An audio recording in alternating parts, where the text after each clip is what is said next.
They'll be around for a while, hopefully, too. Nobody, of course, is going to outdo Lady Antebellum right now. Boy, are they hot or what? Intensely. And I was reading yesterday that Jennifer from Sugarland Nettles had divorced, and I didn't realize that either. Yeah. So, Yeah, she split with her husband. That's been like a year and a half ago. has it really? She gonna hook up with the Bean Boy? No. You know, when that other lady left the band, that's when their divorce took place. Oh, I see. Jennifer and her husband. And Jennifer and Kristen took off on their own. Oh, see, I didn't know that. Okay. And then, and like we said yesterday, they got new music coming out, I believe, sometime in the early summer. Well, that's good, because I thought that Lady Antebellum was about to put them out of business. No. No. They've pretty much taken over, because Sugarland backed off and got quiet. They did. And that's because they were working on a new album. And she had a lot of throat problems, yeah, too. and well, that's what they were saying, but you never know if that's true or not.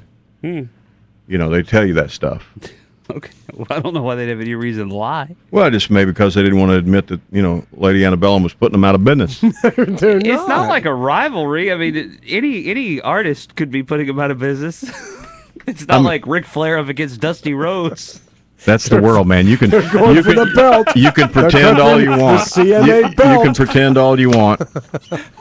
So when Lady Antebellum came out, they set their sights on Sugarland. And Sugarland went and hid.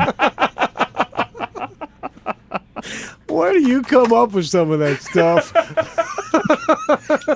Sugarland went and hid. Because of Lady Antebellum. Of all the groups and performers that are out there right now, Lady Antebellum's the reason we don't hear from Sugarland. Next week, we're going to see Jennifer issue a statement. Yeah, we quit because it's Lady Antebellum. I know stuff.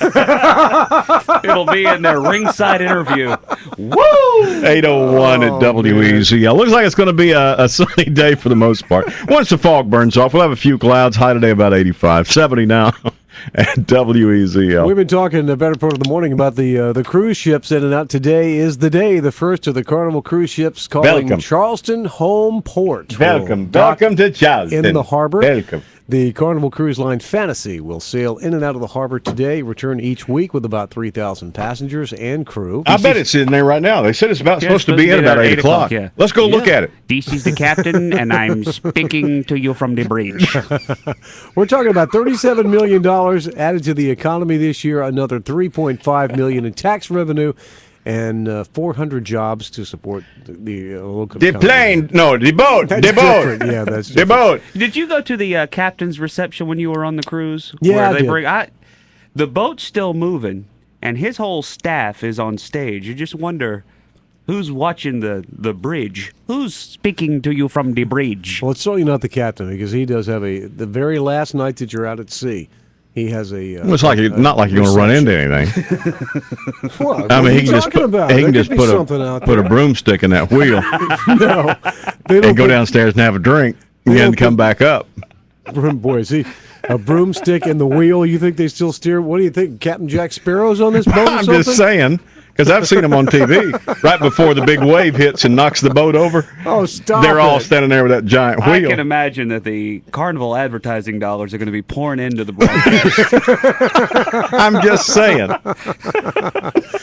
The cruise ship schedule is going to be affecting some traffic changes downtown. Officials are going to be closing Concord Street from Market to Hazel from 11 this morning till about 4 this afternoon. Another smaller ship supposed to be in this evening, but no street closures are required for that.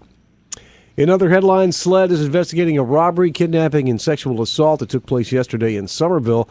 A man robbed a convenience store, kidnapped a delivery driver, sexually assaulted her. Police shot and killed the man when he pulled out a gun after he was stopped in front of Somerville High School. No students were involved in that incident. I think they shut the school down, though, for that. They put it on lockdown. Yeah, they had to till they figured out what was going on.